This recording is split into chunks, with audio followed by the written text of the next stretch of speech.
Friends, welcome to my channel study material. आज का हमारा सीडीपी का नेक्स्ट टॉपिक है समायोजन। आशा करती हूँ फ्रेंड्स आपको मेरा टॉपिक पसंद आएगा। अगर पसंद आए तो मेरे चैनल को सब्सक्राइब करें और शेयर करें। तो चलिए हम शुरुआत करते हैं अपने टॉपिक की। समायोजन एडजस्टमेंट। एडजस्टमेंट क्या होता है? परिस्थितियों के अनुसार अपने आप को ढाल लेना। किसी भी परिस्थिति में आप किसी भी परिस्थिति में हो, वहाँ पे अपने आप को ढाल रहे हो, उसको ही हम समायोजन कहेंगे। ठीक है, ताकि अपनी आवश्यकताओं को संतुष्ट कर सकें। व्यक्तित्व का स्थायी समायोजन जो होता है वो प्रकृति, जीवन या पर्यावरण के साथ होता है। तो इन सब चीज़ों को हम समायोजन कहेंगे।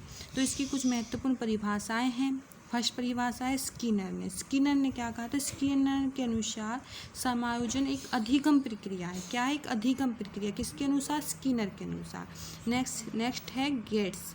समायोजन निरंतर चलने वाली प्रक्रिया है। ठीक है, ये समायोजन क्या, क्वेश्चन तो ऐसे भी घुमा के पूछा जा सकता है कि समायोजन क्या है? निरंतर चलने वाली प्रक्रिया, अनिरंतर प्रक्रिया, इस तरह से। तो आपको बताना निरंतर चलने वाली प्रक्रिया समायोजन है, निरंतर प्रक्रिया। और ये परिभाषा दी किसने थी? समायोजन निरंतर चलने वाली प्रक्रिया, ये परिभाषा किसने दी थी? तो ये परिभाषा दी थी गेट्स ने।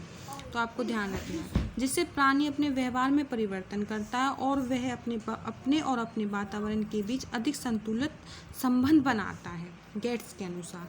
कॉलमैन के अनुसार जो समायोजन है अपनी आवश्यकताओं को पूरा करने और दबावों से निपटने के लिए किए गए प्रयासों का ही परिणाम है।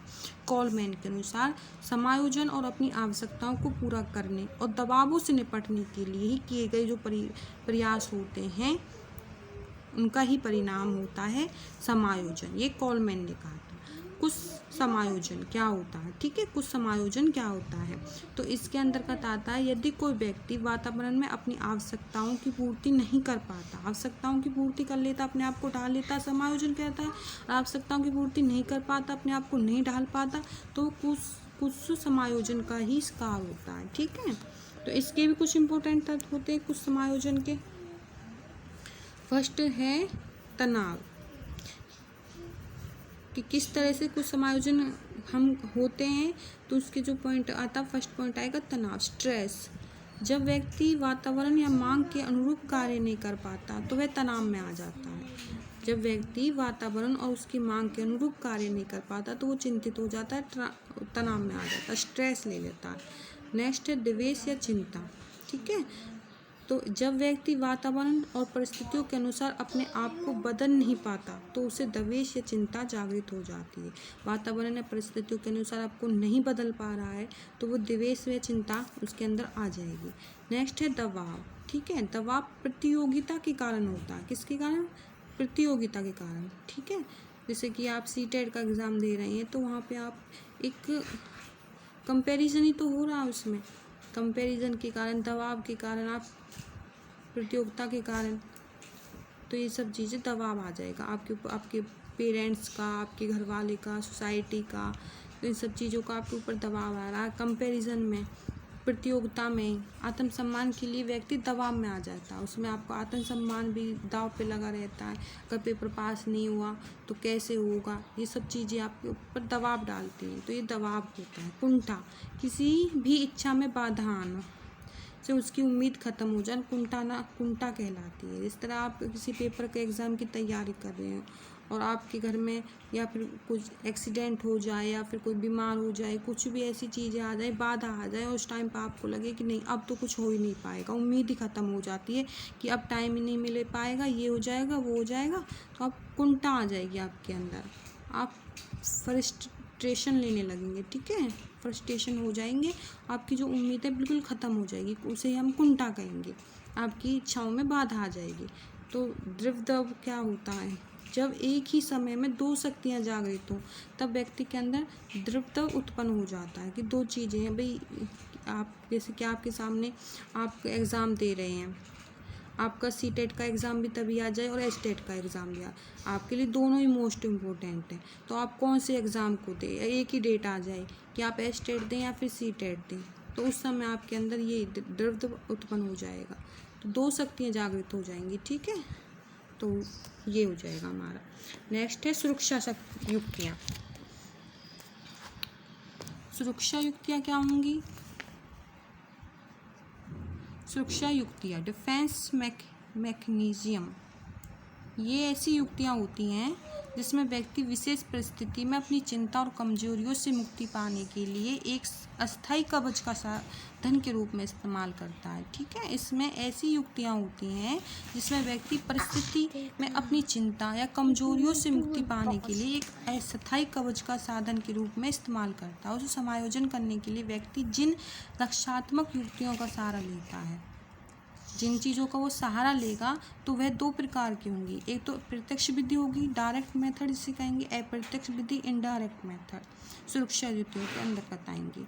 तो फर्स्ट जो है हमारी प्रत्यक्ष विधि, क्या होगी? Direct method. तनाव को कम करने के प्रत्यक्ष उपाय वे हैं जिन्हें व्यक्ति चेतन रूप में अपनाता है, चेतन मन से अपनाता है, डायरेक्ट मेथड होगा। अप्रत्यक्ष विधि इनडायरेक्ट मेथड, तनाव को कम करने के अप्रत्यक्ष उपाय भी हैं जिन्हें व्यक्ति अचेतन रूप से अपनाता है। इन्हें तो वो प्रत्यक्ष रूप से सोच समझ के करेगा, वो तो हमारा हो गया डायरेक्ट मेथड। जिन्हें व्यक्ति चेतन में सोच समझ के करेगा, तो चेतन मन से कर रहा है, प्रत्यक्ष विधि है। और अप्रत्यक्ष विधि तनाव को कम करने के लिए अप्रत्यक्ष उपाय कर रहा है, जो सही नहीं है लेकिन वो कर रहा है, जिन्हें व्यक्ति अचेतन रूप से अपनाता है। तो इस अचेतन रूप से जिनको अपना रहा है अप्रत्यक्ष विधि कहलाएगी। इसके अंतर भी कुछ पॉइंट आते हैं। तर्क संगति, तो तर्क संगति क्या होगा? रेशनलाइजेशन में होगा। इसमें कोई व्यक्ति अपनी बात को सही ठहराने के लिए झूठे कारण और प्रतिक्रियाएं देता है, जैसे पेपर पास नहीं होने पर अध्यापक को दोष देना। इसमें क्या करेगा बच्चा? अगर एग्ज़ाम में फेल हो गया तो वो बताएगा कि मैंने एग्ज़ाम में मैं पास हो जाता अगर हमें सही, जो हमारे सर हैं अच्छे से पढ़ाते। तो वो इस चीज़ का दोष अपने अध्यापक को दे रहा है, तो वो रेशनलाइजेशन कर रहा है, तर्क संगति कर रहा है कि ये काम ऐसे हो जाता अगर ये काम ऐसे नहीं होता तो। ठीक है, तो ये तर्क संगति होगी। दमन, इसमें व्यक्ति के कष्टदायक, साफ नहीं दिख रहा है शायद, दमन, तो दमन में क्या होगा? इसमें व्यक्ति की कष्टदायक यादें, विचार या भावना अचेतन मन में चली जाती हैं। ठीक है, दमन जो भी व्यक्ति की जो कष्टदायक यादें हैं, विचार हैं, भावनाएं हैं, वो अचेतन मन में चली जाती है, मतलब उन्हें भुला देता है। समन करना, जब व्यक्ति की कोई इच्छा पूरी नहीं होती तो वह फोर्सफुली उस इच्छा को भुला देता है। जैसे कोई बच्चा चाहता है, जैसे सीटेट का एग्ज़ाम क्रैक करने के बाद वो DSSB की तैयारी या फिर किसी अच्छे गवर्नमेंट टीचर की तैयारी करना चाहता है, लेकिन वो उसे नहीं मिल पाती, तो वो उसे छोड़ या फोर्सफुली छोड़कर या प्राइवेट टीचिंग करने लगता है, तो वो हमारा समन कहलाता है। क्षतिपूर्ति, इसमें व्यक्ति एक क्षेत्र की कमियां या असफलताओं को दूसरे क्षेत्र में पूरा करता है। इसमें भी ये होगा कि अगर गवर्नमेंट टीचर नहीं बना तो वह प्राइवेट टीचर बन के उस कमियों को दूर करेगा। जैसे कम लंबाई वाली लड़की द्वारा ऊंची हील की सैंडल्स पहनना, देखो वो छोटी है तो ऊंची हील की सैंडल पहन के अपनी लंबाई ठीक करेगी, तो क्षतिपूर्ति कर रही है वो। ठीक है, आत्मीकरण या तदात्मीकरण। आइडेंटिफिकेशन, इसमें जो व्यक्ति है किसी दूसरे व्यक्ति के व्यक्तित्व से प्रभावित होकर खुद को उसके व्यक्तित्व में ढालने का प्रयास करता है। जैसे सलमान खान को देखकर लड़के बॉडी बनाना शुरू कर देते हैं। आत्मीकरण, तदात्मीकरण। प्रतिस्थापना, डिस्प्लेसमेंट, जब व्यक्ति अपने संवेग, विचार, इच्छाओं को व्यक्त करने में असमर्थ होता है तो वह किसी अन्य पर अपनी भावना अभिव्यक्त करके समायोजन स्थापित करता है।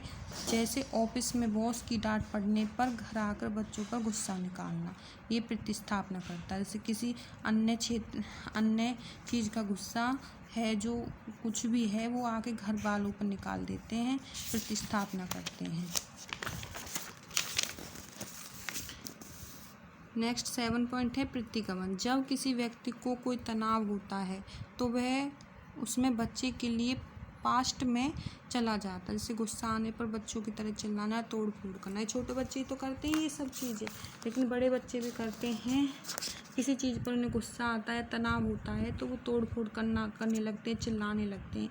तो ये जो प्रोसेस होता है ये प्रतिगमन कहलाता है। नेक्स्ट पॉइंट है हमारा 8, अंतक्षेपण, इंट्रोडक्शन। इसमें व्यक्ति वातावरण के गुणों को अपने व्यक्तित्व